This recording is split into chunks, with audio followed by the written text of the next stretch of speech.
sommes d'une église de la révélation. L'église du christianisme céleste n'est pas une communauté voulue et préparée des hommes, mais une communauté d'abord instituée, d'abord depuis les cieux, et puis révélée aux hommes par un prophète fondateur, Samuel Biléou Joseph Oshofa. Oui, paix à son âme. L'œuvre qu'il a commencée, qu'il a initiée à travers d'abord la volonté, d'abord du Très-Haut, a continué après lui et nous y sommes. Dieu en soit loué. L'honneur nous est échu d'avoir à parler d'un sujet quelque part critique, c'est-à-dire le sujet d'abord de l'onction, les onctions, et puis bon, tout ce qui ici découle. Et oui, mais nous sommes biblistes. Nous n'allons pas devoir aller à partir de l'onction, à partir de la compréhension de notre Église à nous seuls. Mais qu'est-ce que l'onction? Eh oui, le thème sera développé à travers plusieurs séquences, plusieurs segments. Le premier segment, nous partirons des véritables souches à partir de la signification et de l'historistique de l'onction. Le vocabulaire onction dans l'église du christianisme céleste est un vocabulaire suffisamment connu, mais pas toujours mieux connu. Et c'est pour cela que, comme nous sommes entre biblistes, nous allons nous essayer à le comprendre évidemment ce thème, c'est-à-dire de manière plus œcuménique que locale. L'onction, c'est quoi au juste? L'action de lubrifier, l'action de verser de l'huile, l'action d'abord de saupoudrer d'huile quelque chose et finalement les hommes.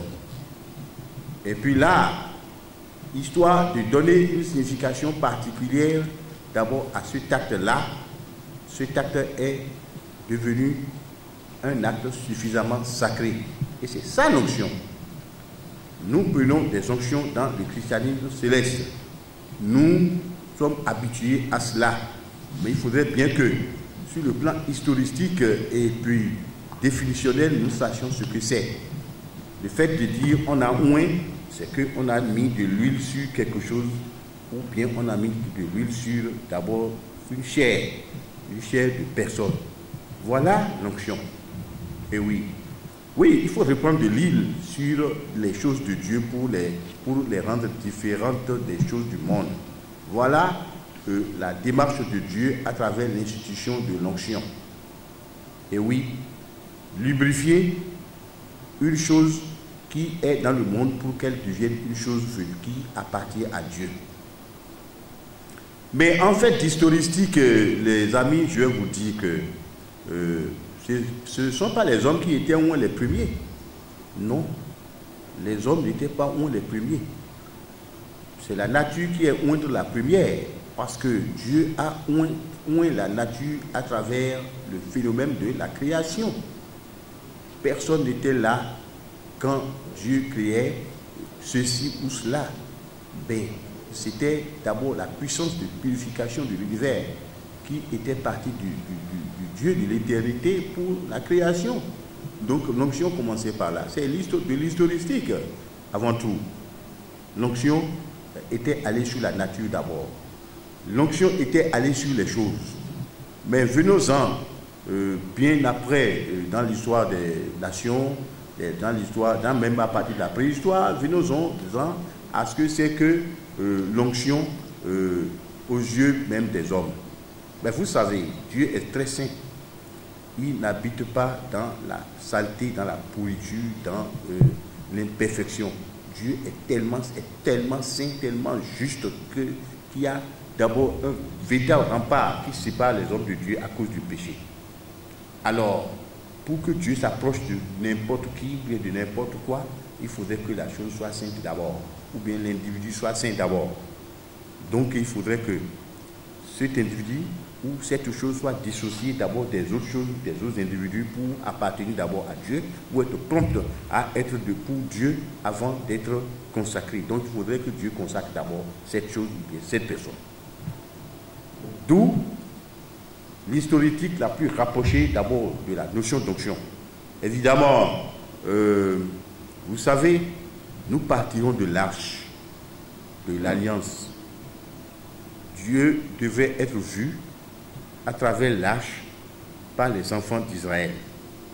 L'arche était déjà destinée à être sainte, tout à fait sanctifiée. Donc les objets qui devaient être dans l'arche devaient être oints d'huile. D'huile, d'une huile d'abord recommandée, ce n'est pas l'huile de la cuisine, ce n'est pas l'huile que les hommes utilisent pour leurs besoins immédiats, mais une huile, c'est-à-dire d'aromate, une huile d'abord spécifiquement indiquée par Dieu. Cette huile-là, c'est-à-dire est composée selon d'abord l'art du parfumeur. Alléluia. Beaucoup de gens se disent, bon, les huiles saintes que nous utilisons, tout ça là, bon, d'où est-ce que c'est venu, ou bien, bon, on peut prendre de l'huile et puis, bon, bénir, ce n'est pas ça. C'est-à-dire que l'onction, d'abord, la diction spirituelle de Dieu est sur ces huiles-là, selon d'abord l'art du parfumeur choisi par Dieu, pour dire dans des proportions. Si vous prenez votre Bible, naturellement, dans Exode chapitre 30, plus précisément, les versets 24, 25, vous verrez naturellement comment ça se prépare l'huile sainte. Dieu a dit de préparer de cette manière l'huile sainte. L'huile de l'onction. Il n'est pas l'huile sainte d'abord, mais l'huile de son onction à lui. C'est comme ça que ça doit être fait pour être différencié des autres huiles que les hommes utilisent en leur temps et en leurs besoins. Voyez-vous. Donc, et là, c'était les objets, les ustensiles qui devaient servir à l'arche, qui étaient honte d'abord avant de pénétrer d'abord sous la tente et puis dans l'arche, pour être des objets différents des objets que les hommes avaient l'habitude d'utiliser. Voilà la première notion visible de l'onction par les hommes. L'autre formule d'onction, c'était, c'est-à-dire d'abord la puissance intrinsèque, la puissance totale de Dieu, pour purifier, apprêter le monde pour être monde. N'est-ce pas? Voilà. Donc, aux yeux des hommes, les objets de culte, les objets d'abord de l'arche qui étaient pointés d'abord pour être différenciés, pour être sanctifiés. Et là, le moment me plaît comme je parle de sanctification, pour expliquer à l'occasion même la réalité de la sanctification. Sanctification, ce n'est pas la purification. Pour dire non, je vais me purifier pour me sanctifier. Non, ce n'est pas ça. La sanctification, c'est-à-dire c'est le fait pour Dieu de prendre une chose ou bien un individu, de le mettre à part. Pour dire ça là, c'est pour m'adorer, c'est pour un but, c'est pour une raison de donner. Et c'est tout. C'est ce qu'on appelle la sanctification. C'est-à-dire les saints, c'est-à-dire sont enlevés du monde pour être pour Dieu. Voilà la sanctification. Ce n'est pas vos parfums, vos huiles ou bien vos eaux, ce n'est pas ça. La sanctification, vous êtes sanctifié à partir du moment où Dieu vous enlève d'abord du monde pour que vous soyez à lui et à lui seul. Ok? Donc, voilà, l'huile doit sanctifier d'abord les objets. Et l'huile sanctifiait les objets et les objets dans le temps. Et puis finalement, les hommes du sacerdoce devaient être pris pour être mis aussi à part et être, c'est-à-dire recevoir l'huile sur leur corps. Ce n'est pas n'importe qui, de quelle partie de leur corps, mais sur leur tête. Et c'est en cela que, en Exode chapitre 30, verset 28 plus précisément, c'est-à-dire qu'il y avait une démonstration. Dieu ordonna à Moïse de prendre Aaron et ses fils et de les joindre pour les mettre au service du sacerdoce, de son sacerdoce, pour qu'ils aillent pour qu'ils servent d'abord les tout premiers à l'arche, sous la bannière de l'arche, de la purification de l'arche de l'Éternel. Voilà des objets. L'onction est partie sur les hommes. Mais quel est le rôle quel fut le rôle dans les coutumes juives de l'onction en réalité? Les choses ont suffisamment évolué, l'arche a évolué, et le peuple a évolué. Je disais que l'onction, c'est le fait de mettre quelqu'un d'abord à côté, pour qu'il ne se ressemble plus aux autres, pour qu'il soit nécessairement à l'Éternel lui seul. Et pendant ce temps, l'Éternel le prend et l'utilise. Alors, à l'étape où la royauté s'introduisait en Israël, il fallut d'abord rendre spécifique d'abord le rôle des rois d'Israël, des chefs. Ce n'est pas n'importe quel chef, les rois surtout d'Israël. Alors, il fallait, pour introniser le roi, il fallait oindre. David a été oint. Adonijah devait être oint, mais ça n'a pas marché. Et Salomon a été oint. Les rois ont été oints. Les rois d'Israël seuls ont été oints avant d'être rois. Hein. Les rois des autres nations, non. On ne voyait pas ces rois-là. Parce que la coutume divine ne reconnaissait pas ces rois comme d'abord des rois de Dieu. Ils ne sont pas sanctifiés pour Dieu, pour Dieu, pour la maison d'Israël. Eux, ils ne sont pas sanctifiés pour. Donc, c'est les rois d'Israël seuls qui, pour la solennité et de leur désignation, étaient oints par le sacrificateur de la maison de l'Éternel. Et puis, ils prennent, pour ceci, prennent témoin devant l'arche de l'Éternel. Voilà, c'est-à-dire le rôle encore continu de l'onction. Mais écoutez, à un moment donné, les sacrificateurs, pour servir d'abord dans le sacerdoce, devaient être aussi oints par le principal sacrificateur de l'époque. Nous devons comprendre plusieurs formules d'onction. Plusieurs formules d'onction. On dit il est oint, Théophile est oint, Asa est oint, Papa, pasteur est oint, mais ils ont été oints par qui de droit et pour la raison que de droit en plus. Mais est-ce que vous aviez l'occasion de demander ceux-là que personne n'a vu se faire oindre là? Mais qui a oint Jésus-Christ, le Fils de Dieu? C'est du mystère. Mais qui a oint Moïse? Moïse a été désigné, personne n'a su où est-ce qu'il a été oint. Dieu l'a visité. Il y a la formule de l'onction par la visitation de Dieu. Et c'est surtout sur ce point que je veux m'appesantir. La visitation de Dieu, d'abord, est une source mystérieuse d'onction. De choix. Moïse a été choisi par Dieu directement. Dieu s'est révélé à lui. Le Christ a été annoncé aux nations. Le moment, d'ailleurs, Jean-Baptiste a été inspiré et puis Dieu l'a visité pour dire, voilà, dis-leur que c'est lui l'agneau de Dieu qui est venu ôter les péchés du monde. Personne n'a su comment le Christ était choisi. Or, le Christ était déjà Dieu. Qui a vu Christ a vu Dieu. Parce que c'est la continuité réelle de Dieu, c'est-à-dire vis-à-vis des hommes. D'abord, le Christ a eu une onction de naissance à partir de Dieu, à partir d'abord de l'existence première même de Dieu, parce qu'il était le premier-né de la création. Voilà. Donc, qui devait aller savoir comment il a été oint de force et d'esprit. Vous avez vu ce que le Christ a fait pour l'humanité. Les miracles, non, n'en parlons pas. Mais la signification réelle d'abord du passage du Christ sur la terre, c'était l'expression d'une onction qu'on ne saurait jamais mesurer. Voilà l'onction à partir du divin. C'est ce que cela veut signifier. Nous sommes dans une église charismatique révélée. Personne n'était là quand Oshofa Saliel a reçu d'abord l'Esprit de Dieu et il s'est mis à faire tout ce qu'il a fait. Nous avons vu et que nous continuons de voir dans son église. Qui était là? qu'il a oint. Non, il a reçu une onction divine directe. Personne n'a oint au chauffeur Samuel. Voilà, c'est une formule d'onction. Et cette formule d'onction est mystérieuse, n'est-ce pas?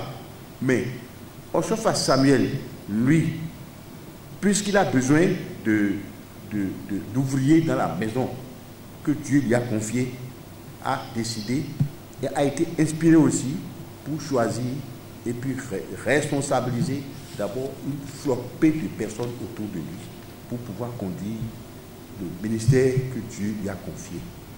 Et c'est ça qui s'exprime à travers les onctions que nous avions chacun de nous reçues. Et oui, ces deux formules d'onction sont suffisamment explicites et puis nous passons. La formule divine, bien sûr, vous savez, dans la formule divine, et en Ésaïe 61, ben, l'autre disait, Ésaïe disait, mais l'Éternel m'a oint pour porter la bonne nouvelle aux nations, pour délivrer, pour rendre libres les captifs. Si je dis beaucoup de choses, ça dit que le Christ, il parlait même du Christ. Quand vous savez, sachez, Christ était venu délivrer d'abord les captifs de tous les temps. Il était venu, il a été sur la croix pour régler la question du péché. Et bon, voilà, c'est une formule d'onction, n'est-ce pas?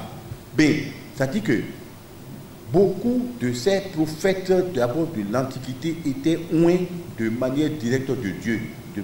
La onction divine est allée. Prenons par exemple le cas de Jérémie.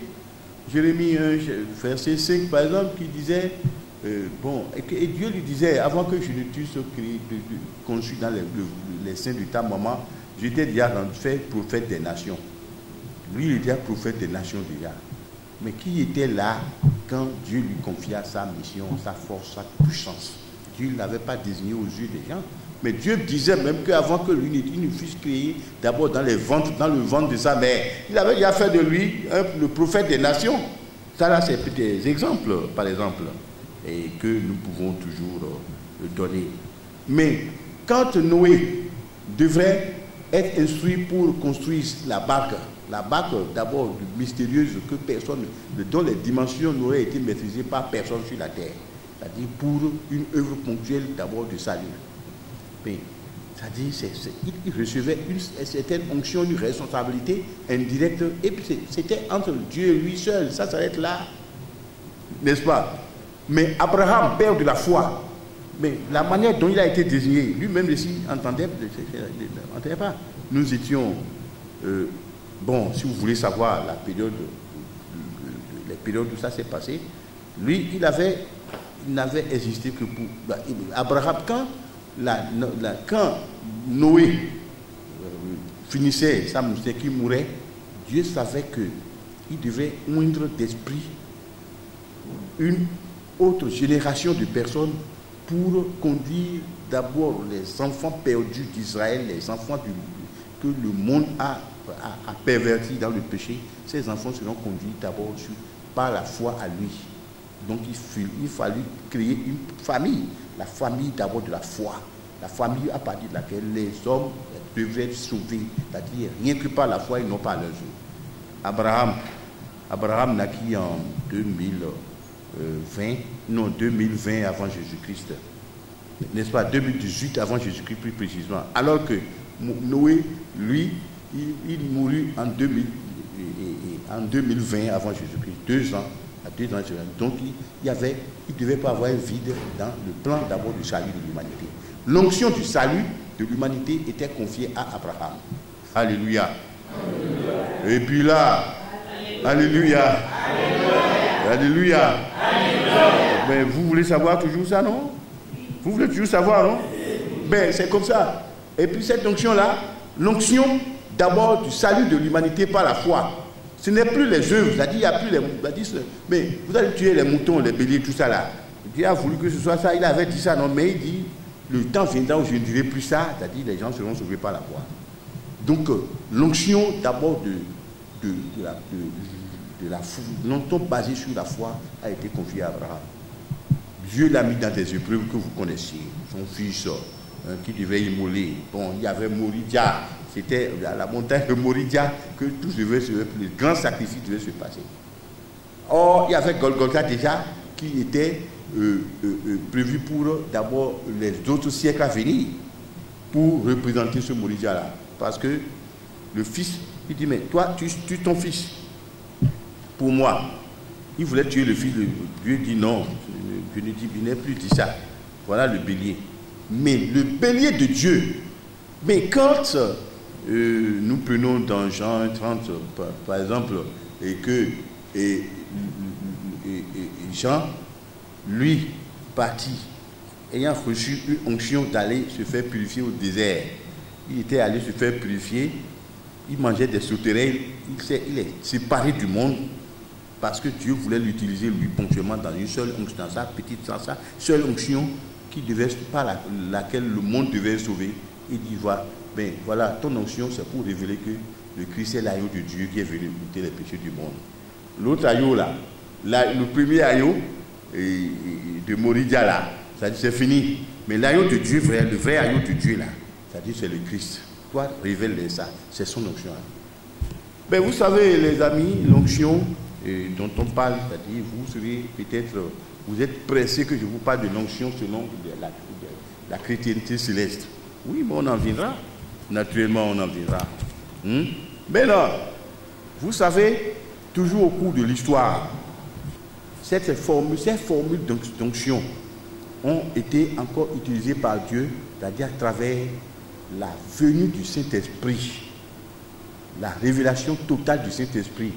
Ben, c'était déjà prévu. Hein. Joël, Dieu lui a dit que le temps viendra où l'Esprit tombera sur toutes les chairs. Ces chairs seront mises à part. Ces chairs-là vont être des chairs sur lesquelles Dieu va se manifester. Et puis, la Joël 2,8 n'est pas tout à fait clair, n'est-ce pas? C'est-à-dire, sur vos fils et vos filles, vos servantes auront des visions, il y aura des prodiges, il y aura du feu, il y aura d'abord des ténèbres, il y aura tout ça là. Mais cette onction-là, cette formule d'onction-là, c'est de ça, j'ai envie de vous parler en plus. C'est l'onction reçue par Oshofa Samuel Sarr. Personne ne l'a vu recevoir une onction de la main de Dieu. Mais Dieu l'a oint d'Esprit Saint, d'un esprit spécial pour conduire d'abord l'humanité entière au salut éternel. Il y aura des signes. Mais vous savez, en 1947, il y avait un signe. Quand on parlait des bruits de guerre, lui là, il a eu le temps de se révéler à travers le temps des bruits de guerre, non? Il y avait les deux guerres mondiales de 1914 à 1918. Or, lui, il est né en 1909. vous avez vu? C'est-à-dire que ce missionnaire de l'Éternel est déjà né en 1909 pour pouvoir rentrer dans le sillage des peuples, voir lui-même les guerres.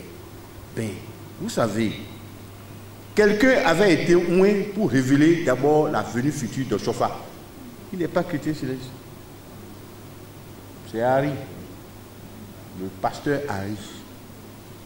Mais lui, il marchait pieds nus, il portait d'abord des blouses blanches dans les environs du nord de la Côte d'Ivoire et du Libéria.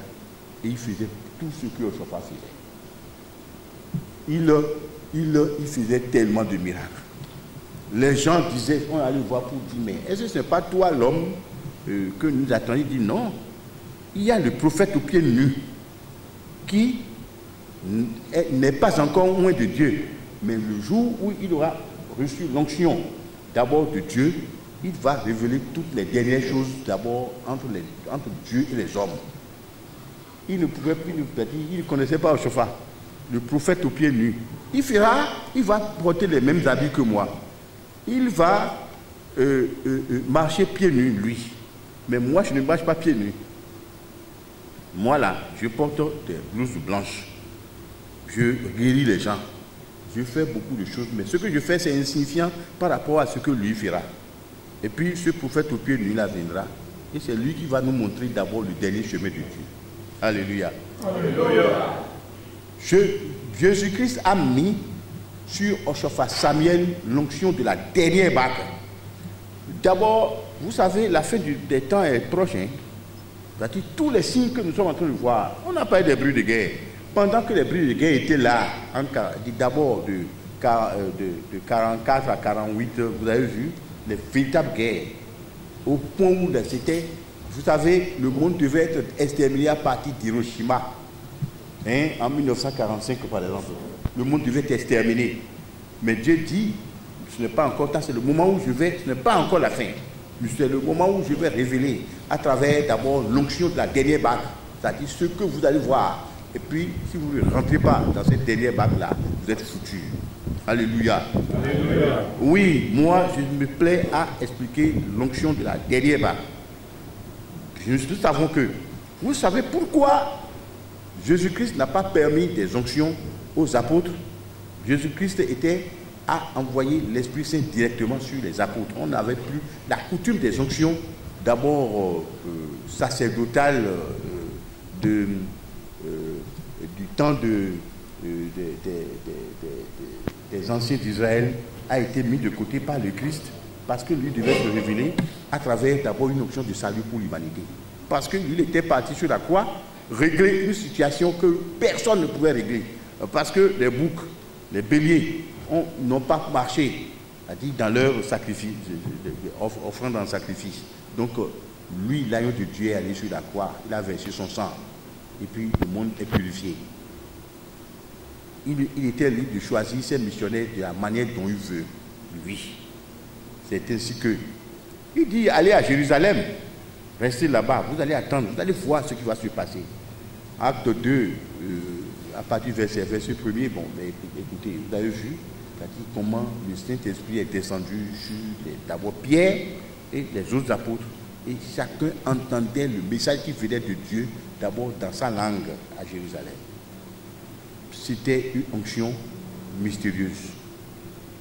Ben, les apôtres n'étaient pas concernés par l'onction traditionnelle, c'est-à-dire utilisée par Israël et les rois, c'est-à-dire les nations d'Israël. Non. Ils ont reçu l'onction de révélation d'abord du royaume des cieux. Allez prêcher l'évangile, que le royaume de Dieu est proche. Mais le Christ disait dans Matthieu, mais repentez-vous, le royaume de Dieu est proche. C'est pas ça? Repentez-vous, le royaume de Dieu est proche. Il n'a pas dit, non, allez à vous apprêter pour autre chose, le royaume de Dieu est proche. D'abord, l'onction de la révélation du royaume des cieux. Ben, les nations entières ont reçu cet évangile-là, cette onction, ils ont vu l'effectivité de cette onction-là. Les amis, mais cette onction-là devait être expliquée et ramenée à sa dernière étape. D'où de Noé, la notion du barque de Noé devait revenir plus tard et de manière dernière. Parce que la barque de Noé n'a pas amené les gens au ciel. Il faut une dernière barque. La barque devrait passer par celui qui sera oint de l'Éternel lui-même. Et cette onction-là a été confiée à Oshofa Samuel, le prophète fondateur de cette église. Mais quand moi je dis que l'église du christianisme céleste est la dernière barque, beaucoup de gens ne comprennent rien. On dit oui, peut-être on est en train de faire de la publicité, non. Mais l'onction, d'abord sacerdotale, que les religions latines ont amené en Afrique, n'ont sauvé personne, n'ont convaincu personne. D'abord, cette onction a été récupérée, cette formule d'onction a été récupérée par les églises latines, c'est-à-dire l'église catholique romaine, par exemple, où des sacrificateurs, curés, prêtres, tout ça ont été oints. Ils ont été oints pour être des serviteurs de Dieu. Ils ont été mis à part dans une salle pour le sacerdoce. Mais ça n'a rien réglé. Mais Oshofa Samuel, quand il a reçu son onction de manière divine, c'est-à-dire, il a commencé, le charpentier, le demi-lettré a commencé, mais le monde l'a suivi et l'Église est présente sur tous les continents du monde aujourd'hui. Et les gens adorent.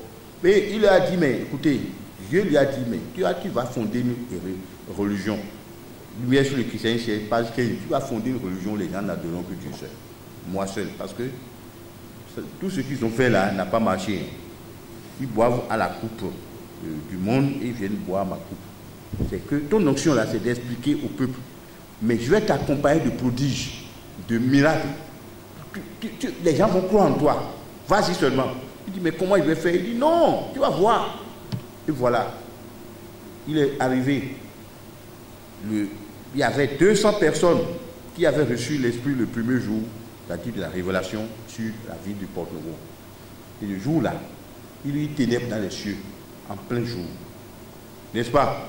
Il y a eu lune dans les cieux en même jour. Joël 2, 28 s'était accompli. Voilà. Et puis, une nouvelle onction est venue sur la terre. Une nouvelle formule d'onction est venue sur la terre. Et c'est Oshofa qui vous a choisi, vous tous, pour être des sacrificateurs à ses côtés. Il a choisi des gens, il a choisi des hommes, il a choisi des femmes. Il a donné l'onction à toutes ces personnes-là pour travailler. C'est-à-dire travailler dans le sens de ce ministère-là. Et c'est les onctions que vous avez reçues, nous avons reçues. Cher ami, je ne peux pas vous bluffer. C'est-à-dire, moi j'ai reçu sur cette construction, c'est ça qui me permet d'expliquer ce que j'ai en train d'expliquer dans la maison de Dieu. Le pasteur a reçu cette onction et c'est pour cela qu'il est en train de perdre le troupeau de Dieu. Nos frères, nous avons tous reçu l'onction de révéler d'abord le royaume des cieux aux nations à partir de l'église du Christ céleste. Ben, plus précisément, l'église du Christ céleste, bon, l'onction dans l'église du Christ céleste, vous vous attendiez certainement à ça. L'onction, c'est pour désigner les gens et leur confier des responsabilités. Du temps des apôtres, c'est-à-dire pour confier une responsabilité à quelqu'un, on lui impose la main. N'est-ce pas? Timothée, à l'âge de 17 ans, on lui a imposé la main. C'est-à-dire, Paul lui a imposé la main, il l'a récupéré. Marc l'a récupéré. Il est devenu d'abord c'est-à-dire le serviteur des apôtres. N'est-ce pas? Pierre, Dieu lui a dit, toi, Dieu, pas Dieu, le Christ lui a dit, bon, tu es Pierre, je te fais Pierre, je vais bâtir l'église sur toi, l'église de Pierre. Voilà, l'église de Pierre a commencé, n'est-ce pas? Et tout ceci s'était passé d'abord dans la volonté de Dieu. Oshofa a au moins beaucoup de gens. Dans l'église d'Oshofa, on a au moins beaucoup de gens pour les choisir comme d'abord, pour les mettre à part. Parce que je dis que l'onction, c'est pour mettre les gens à part. Quand on te met de l'huile sur ton corps ou bien sur un objet, cet objet ou cet homme est mis à part pour un but donné. Chacun de vous, chacun de nous a reçu d'abord une onction pour aller être d'abord des hommes spéciaux, différents du monde, pour aller concrétiser le fait que le royaume de Dieu va venir bientôt à travers cette dernière bague confiée à vous. C'est la question fondamentale que nous devions scruter surtout. Chacun sait comment le talent est en train d'être utilisé par lui. Chacun, mais il y a des gens qui ne connaissent même pas ce pourquoi ils ont pris l'onction. L'onction a servi dans la pratique à graduer les rôles dans l'Église. Vous savez, dans 1 Corinthiens chapitre 12, verset 4 à 8, il y a les dons spirituels. L'onction d'abord désigne, d'abord indique les dons qui sont en vous, indiquent l'onction, la formule d'onction que vous devez recevoir. Dans l'église du Christ céleste, il y a beaucoup de grades. Bon, ça signifie ce que ça signifie. C'est-à-dire les grades ont leur rôle, leur sens. Beaucoup de gens ne savent pas ce que les différents grades de l'église d'abord comportent, ce que ça signifie. Bah, moi j'ai envie de porter tel grade. Donc, si tu portes, c'est que Dieu ne t'a pas au moins de ce grade-là. C'est-à-dire, bon, moi je ne sais pas ce que ça va te revenir à t'offrir. N'est-ce pas? D'autres se disent, oui, bon, mon grade là, bon, je suis là depuis longtemps, il faut que j'ai tel grade. Non, ce n'est pas ça. Ce n'est pas ça. Il y a des gens qui sont là depuis, mais ils ne seront pas choisis pour les grades les plus grands. Parce que, ça dit, chacun reçoit son talent pour l'utiliser. D'autres ont reçu 1, d'autres ont reçu 2, d'autres ont reçu 1000. Si tu reçois 1, tu l'utilises, comme le Christ l'a dit, ça va devenir 1000. Si tu reçois 1000, tu caches, ça va devenir rien. Donc, dans notre église, il y a beaucoup de grades. Il y a des grades qui font la grandeur de l'église, des hommes de l'église. Mais il y a des grades qui vont aussi dégrader les gens de l'église. Parce que ces grades ne seront pas compris par les gens. Et puis, les onctions dans l'église du christianisme céleste, c'est-à-dire s'attribuent à partir d'abord des charismes que chacun a. Mais vous savez, dans 1 Corinthiens, chapitre 12, versets 28-29, on a déterminé les classes dans l'église chrétienne universelle. C'est-à-dire, Dieu a établi premièrement dans l'église les apôtres. Secondement, les prophètes. Troisièmement, les docteurs. Quatrièmement, ceux qui ont les dons, les évangélistes. Après les docteurs, les pasteurs. Voilà, les docteurs. Et puis finalement, les gens qui ont les dons divers qui ne sont pas à négliger en plus. N'est-ce pas? C'est sérieux. Et c'est pour ça que Oshofa a été instruit par l'Éternel pour serrer les grades. Les évangélistes, pour être évangéliste, il faudrait des dispositions pratiques, spirituelles pour être évangéliste, par exemple. Tout le monde ne peut pas être évangéliste. Moi, j'ai trouvé beaucoup d'évangélistes dans l'église. Je ne sais pas s'ils sont évangélistes d'abord par rapport à l'onction venue des cieux. Je ne veux pas critiquer. C'est ce que j'ai vu. J'ai vu des docteurs, des gens qui ont les dons de docteurs, c'est-à-dire d'abord d'enseignants et de concepteurs d'idéologie dans l'église. Mais ils ne savent pas qu'ils ont ce rôle-là. Par exemple, là, d'abord, les docteurs conçoivent d'abord la philosophie de l'église. Ils diffusent la philosophie de l'église. Mais moi, je ne sais pas, c'est-à-dire s'ils sont conscients d'abord de leur rôle. Qui sont les docteurs?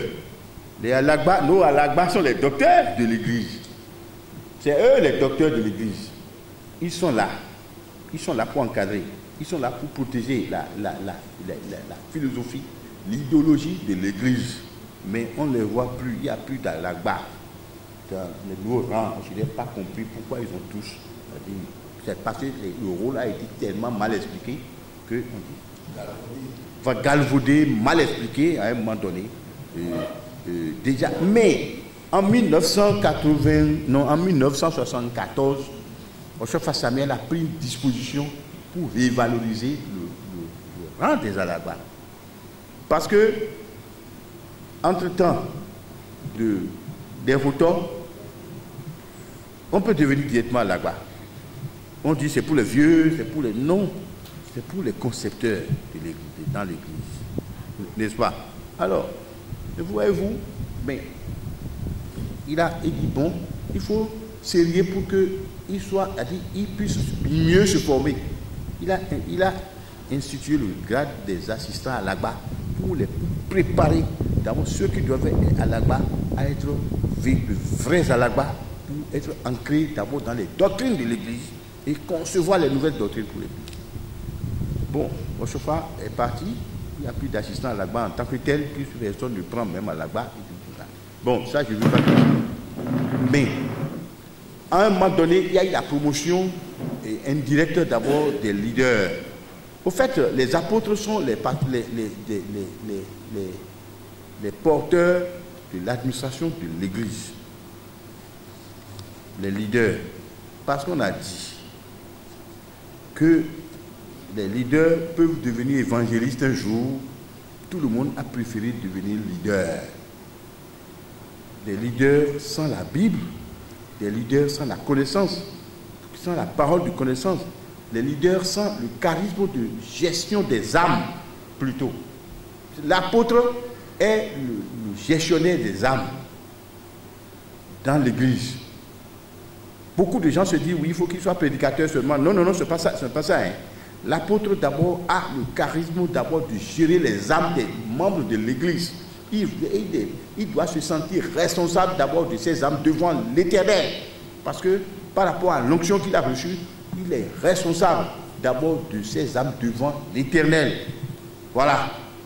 Bon, est-ce que les gens ont suffisamment compris d'abord cette réalité dans notre église?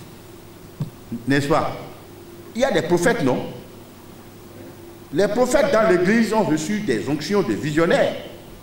N'est-ce pas? Bon, aujourd'hui, je ne sais pas, il y a tellement d'illettrés dans l'église qui ont pollué d'abord la compréhension des gens, que les gens ne comprennent plus rien entre ce que c'est qu'une onction de Wolida ni de Wolidia.